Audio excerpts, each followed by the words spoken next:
या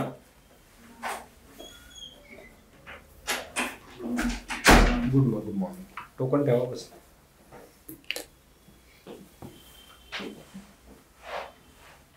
कुठून आलात बरं तुम्ही? सर मी पुणे जिल्ह्यातील इंदापूर तालुक्यातील दाळज या गावचा आहे, परंतु सध्या राज्यातील निरीक्षक असल्याने कल्याण येथे असतो. ओके, तुम्ही कल्याणला आहात सध्या? Yes sir.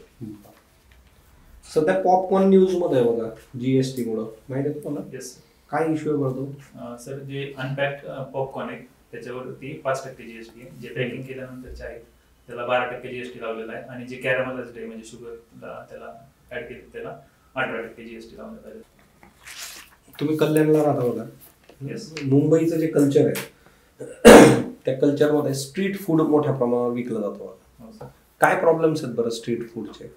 प्रॉब्लेम म्हणजे बऱ्यापैकी वडापाव जास्त खाल्ला, तेच तेल वापरलं जातं, रस्त्याच्या बाजूला असतात, त्याच्यामुळे स्वच्छता तेवढी नसते मेंटेन केलेली.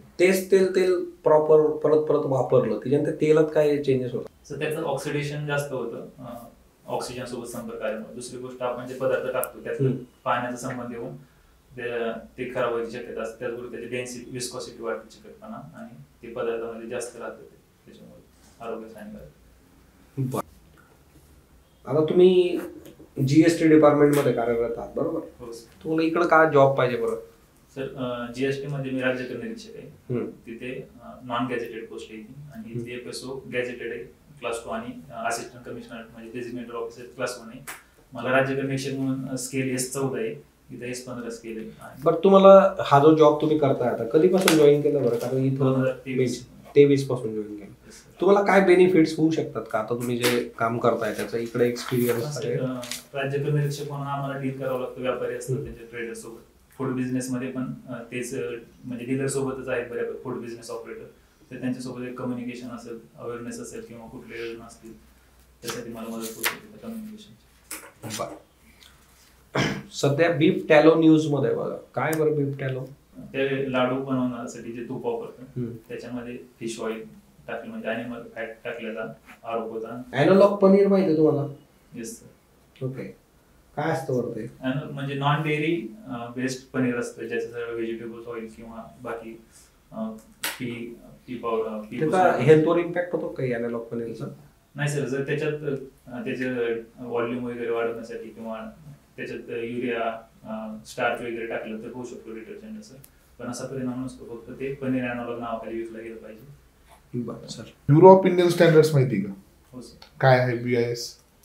ते स्टँडर्ड आहेत की त्या स्टँडर्डच्या खालचं कुठलं असेल प्रोडक्ट ते स्टँडर्ड दिल्यानंतर त्याच्या खाली. बरं, काही फूड रिलेटेड स्टँडर्ड सांगता येतील का जे BIS ने डेव्हलप केलेले आहेत? ड्रिंकिंग वॉटरचं आहे सर, 14543 BIS. बरं, तुम्ही ऍग्रिकल्चर मध्ये ग्रॅज्युएशन केलंय ना? हो सर. GM फूड काय असतं बरं? जेनेटिकली मॉडिफाईड फूड म्हणजे जे जीन असतं प्लांटचं, त्या जीन मध्येच आपल्याला आवश्यक असलेलं जीन टाकलं जातं, म्हणजे त्याच्या जीनोमध्येच, किंवा नको असलेलं काढून टाकलं जातो आणि त्या क्रॉप मध्ये मॉडिफिकेशन केलं जातं त्याच्या जीन. बरं, भारतात परवानगी आहे का बरं GM फूडला? फूडला नाही, म्हणजे मस्टर्डचं ट्रायल चालू होतं, पण कमर्शियल परवानगी नाही. कॉटन लावलं जातं पण फूड नाही. बरं, परवानगी दिली पाहिजे का बरं मग GM फूडला? तर GM फूडचा आपल्याला लॉंग टर्म इफेक्ट माहित नाही, पण ट्रायल बेसिसवर घेण्यास हरकत नाही प्रत्येक क्रॉप. ओके, बंदी का घातली बरं याच्यावरती? सर लॉंग टर्म माहित नाही आपल्याला त्याचं, म्हणजे ते जेनेटिक फूड खाल्ल्याचा काय परिणाम होणार आहे. शॉर्ट टर्म मध्ये आपण ट्रायल घेतली, पण लॉंग टर्म मध्ये काय होऊ शकते 30, 40, 50 वर्ष. बरं, कोडेक्स काय बरं एक्झॅक्ट? सर ते इंटरनॅशनल गाईडलाईन्स आहेत फूड सेफ्टीच्या संदर्भातल्या. तुमचा आवडता अन्न पदार्थ सांगा बरं. इडली आवडते. इडली आवडते तुम्हाला? काय न्यूट्रिशनल व्हॅल्यू इडलीचे? कार्बोहायड्रेट.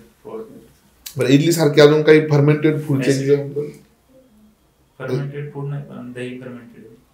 बरं, तुम्ही मूळ पुण्यातले आहात, ठीक आहे, आणि आता तुम्ही कल्याणमध्ये आहात, ठीक आहे. दोघं ठिकाणच्या फूड कल्चर मध्ये तुम्हाला काय डिफरन्स जाणवतो? सर पुणे आपल्या भागात स्पायसी असतं, जरा मसालेदार, त्या भागात कमी आहे. आपल्याकडे म्हणजे तिकडे साऊथ इंडियन फूड जास्त, इडली वडा वगैरे. आपल्याकडे पोहे उपमा नाश्त्यासाठी पदार्थ जास्त प्रमाणात खाल्ले जातात. महाराष्ट्रातलं प्रमुख अन्न सांगता येईल का तुम्हाला कुठलं? सर ज्वारी, बाजरी. बाजरी. सर ज्वारी बाजरी हे मिलेट्स आहेत बघा. आपण मिलेट इयर साजरा केलं होतं काही दिवसांपूर्वी. कधी केलं होतं? 2023. बरं ठीक आहे चालेल, येऊ शकता तुम्ही बेस्ट ऑफ लक. थँक्यू.